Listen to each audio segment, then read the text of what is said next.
대한민국에서 블록체인으로는 추산을 좀 많이 해주셨어요. 근데 작년 2018년도에 블록체인으로는 대한민국 블록체인 전문 기업 중에서 매출액을 1위를 했다고 하더라고요, 저희가요. 그리고 며칠 전에 뉴스에 나온 것처럼 저희는 내년 3월달에 IPO를 목표로 이제 코스닥 시장으로 가려고 하고 있습니다. 그래서 다른 회사들이랑은 틀린 부분들은 이제 다른 리버스 기업들 IT 쪽 사업을 하다가 또는 내지는 본인들의 비즈니스를 하다가 블록체인으로 온 게 아니고요. 저는 처음부터 사회 초년생 때부터 창업을 블록체인 쪽으로 진행을 했습니다. 진행을 해서 이제 블록체인 쪽으로 들어온 업권은 얼마 되지 않아요. 사실 IT 쪽으로 봤을 때는 한 7년 정도밖에 되지 않는데 우리나라 블록체인 역사로 봤을 때는 1세대로 이제 분류를 많이 해주시고 계시더라고요. 그래서 제가 오늘 사실은 이 준비한 자료로 보통은 이제 다른 대학교에서 강의하거나 이럴 때는 한 2~3시간 정도 하는 분량인데 최대한 좀 짧게 스킵하면서 진행을 할게요. 그래서 한 50분 정도 제가 말씀을 나누고 이제 Q&A를 거칠 건데요. 오늘 여기 와주신 분들 중에 제가 준비한 내용들은 거의 블록체인에 관련된 내용입니다. 그런데 코인에 관련된 오신 분들에 대한 니즈들이 되게 다양하실 것 같아요. 나는 블록체인에 블록체인 기술에 관심이 있다, 또는 블록체인을 기반으로 한 비즈니스 모델에 관심이 있으신 분들 계실 거고요. 어떤 분들은 내가 토큰을 좀 만들어가지고 내 비즈니스 모델에 넣고 싶으신 이런 토큰 쪽, 암호화폐 쪽에 관심이 있으신 분들도 많이 계실 거예요. 근데 이제 암호화폐 쪽 같은 경우도 거의 제가 둘째가라면 서러울 정도로 많은 부분들을 알고 있기 때문에 질의응답 시간을 통해서 많은 부분들이 좀 질문해 주셨으면 좋겠습니다. 저는 보시는 것처럼 이렇게 대한민국에서 하고 있는 일들이 상당히 많습니다. 제가 광주광역시 혁신추진위원회에서 4차 산업위원장을 맡고 있고요. 그리고 지금 여기 가까운 데 있죠. 이게 동국대학교에서는 블록체인 응용학과라는 블록체인을 전문으로 가르치는 이 대학원이 있습니다. 거기서 이제 저는 겸임 교수를 하고 있어요. 이번 주가 사실 종강이고요. 그 밖에도 이제 한국에도 이제 블록체인 협회들이 잘 나가는 사업에는 협회들이 먼저 많이 생겨난다고 하죠. 그래서 작년에는 어떤 정도였냐면은 코인 숫자가 늘어나는 것만큼 협회 숫자가 늘어났습니다. 무슨 블록체인 무슨 협회 해가지고 협회들이 상당히 많이 생겼는데요. 지금 사단법인 인가받은 협회의 거의 대부분에서는 제가 이사 또는 부회장으로 활동을 하고 있고요. 또 저는 한국에서 첫 번째 인가를 받았던 협회죠. 블록체인 산업진흥협회를 만들었기도 합니다. 만들어서 이제 지금은 김영기 소장님께서 잘 운영을 해주고 계시고요. 그 밖에서도 많은 추억들을 이제 블록체인에서 만들고 있고 또 만들어 나가고 있다라고 말씀을 드리고 싶습니다. 제가 항상 이 블록체인을 여러분들께 말씀드릴 때 가장 중요한 포인트 중에 하나가, 많은 분들이 이제 블록체인이라 그러면은 되게 새롭게 받아오시는 분들이 많이 계세요. 그러니까 블록체인이니까 아니면 또 신기술이니까 이런 것도 이해해 줄 거야, 블록체인으로 무엇을 만들까라고 많이들 생각을 해주시는데 완전히 잘못된 관점에서 접근을 하고 있다는 걸 여러분들께 말씀을 드리고 싶어요. 그러니까 블록체인이라는 기술을 어떤 분들은 데이터베이스로 보실 거고요, 어떤 분들은 코인으로 보실 겁니다. 또 어떤 분들은 금융으로 보실 거고요. 각각 보시는 시각은 틀리지만 블록체인이라는 그 근본 기술이 세상을 바꿀 수 있는 건 아무것도 없습니다. 결국에는 세상에 있는 여러 가지 이런 객체들과 블록체인이 결합이 됐을 때 상당히 새로운 것들을 창조해낼 수 있겠죠. 그래서 결국에는 우리가 어떠한 기술이나 어떠한 사업을 만들 때 또는 이 블록체인을 생각할 때는 이 기술이 과연 우리 생활에 어떻게 반영이 되는가를 먼저 여러분들이 고민을 해주신 상태에서 블록체인을 접근하시다 보면은 훨씬 더 완성도가 높은 상품이라든지 완성도가 높은 기술이 등장하지 않을까 하는 말씀으로 제가 시작을 하고 싶어요. 그래서 제가 전국에 은행이라든지 지자체라든지 이런 부분들도 상당히 많이 다녀봤는데 다들 잘못 접근하신다든지 사실상 블록체인을 상용화 시켜놓고도 실패하시는 부분들이 바로 이런 부분들 때문입니다. 그러니까 블록체인을 한번 어떻게 만들어 볼까라는 관점을 접근을 하시니까 블록체인이 성공할 수가 없는 거예요. 보통 이런 방식이 아니고 우리 지자체는, 우리 회사는, 내 사업은, 내가 가려는 방향은 어떤 방향을 선택해야 되고 우리는 무슨 문제가 있을까, 그 문제를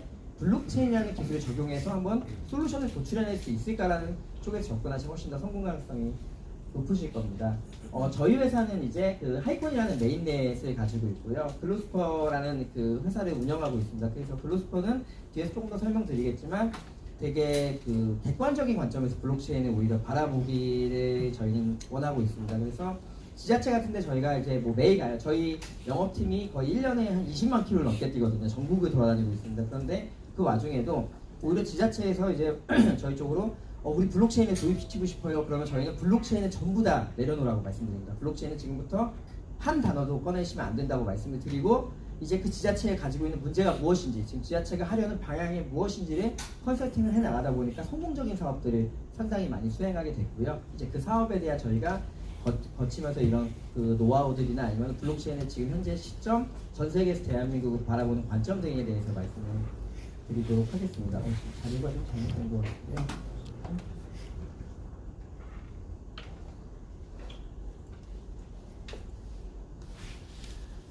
자료 순서가 좀 잘못된 것 같아요.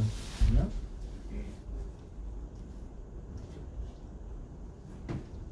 혹시 이거랑 저거랑 안 되는데? 여기는 지금 저거. 마우스가 그 옆으로 확장이. 네.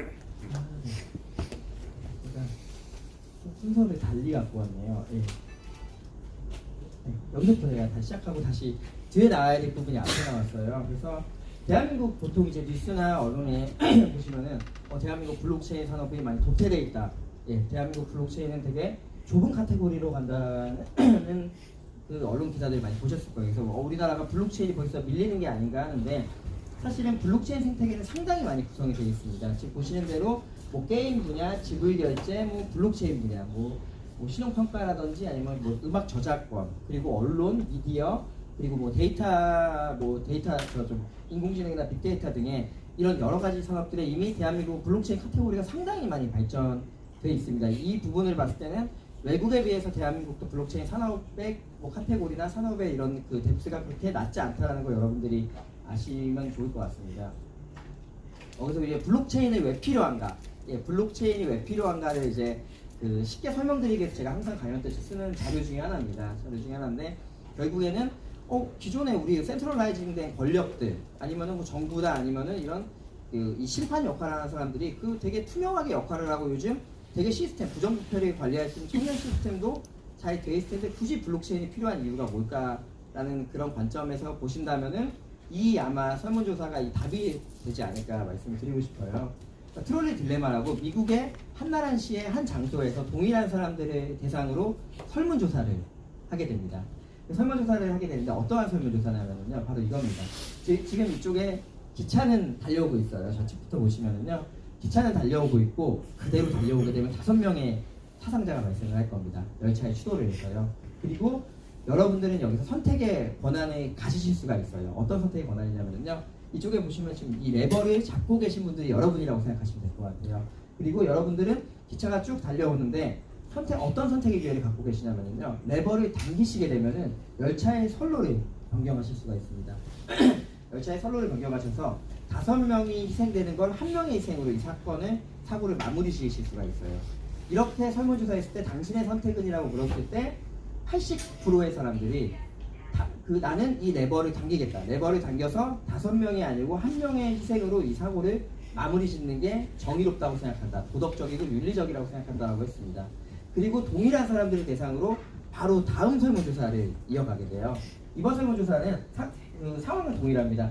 열차는 달려오고 있고 5명의 사상자가 발생할 겁니다. 이번에도 여러분들은 안타깝게도 선택의 기회를 가지고 계십니다. 그런데 이번에는 행위가 조금 틀려집니다. 아까처럼 이렇게 레버를 당기시는 간접적 행위를 하시는 게 아니고요. 이렇게 그 다리 위에서 한 사람을 밀어 떨어뜨리셔서 기차에 충돌을 시키셔야 됩니다. 예, 결과는 동일할 겁니다. 그런데 이렇게 설문조사를 했을 때 오히려 동일한 사람들이 78%의 사람들이 나는 저 사람을 밀지 않겠다. 그러니까 1명이 아니고 이 5명의 사람을 죽도록 내버려 두는 게 도덕적이자 정의롭다고 본다라는 결과가 나옵니다. 그러니까 동일한 결과를 나타내는 상황인데 이 사람들은 자기의 주관적인 시각에 따라 상황이나 환경에 따라서 전혀 다른 결과, 동일한 상황에 따라서 전혀 다른 결과를 도출해낼 수 있다는 걸 우리가 느낄 수 있고요. 이런 것들을 통해서 더 이상은 이런 하나의 권력이나 하나의 이런 집단이나 하나의 어떻게 보면 권력 집단이 이 모든 것들을 통제하고 모든 것들을 운영하기에는 상당히 리스키하고 우리의 이익을 대변해 줄 수 없다. 그게 바로 블록체인이 등장하게 된 큰 이유 중에 하나라고 보시면 될 것 같습니다. 그러니까 지금까지는 이 종이로 된 책에 나와 있던 이 문자를 사람이 판독을 했다면요. 앞으로는 코드가 이제 법이 그런 종이에 들어가는 게 아니고 코드에 들어가는 겁니다. 그래서 코드가 판단을 하고 코드가 집행하는 시대가 바로 블록체인을 통해서 오게 된 시대라고 보시면 될 것 같습니다. 처음에 이제 블록체인이 제가 처음에 들어왔을 때는요. 거의 대부분 블록체인을 알고 계신 분들이 없었습니다. 심지어는 저는 이제 개발자 출신이고 IT 전공인데도 불구하고 제 주변에도 이 블록체인 아시는 분들이 거의 존재하지 않았습니다. 블록체인은 아주 몰랐고요. 비트코인 정도를 알고 계신 분들이 한 100명 중에 한 한두 명 정도 될까 했어요. 그러니까 2014년도에 대한민국에서 첫 번째로 이제 블록체인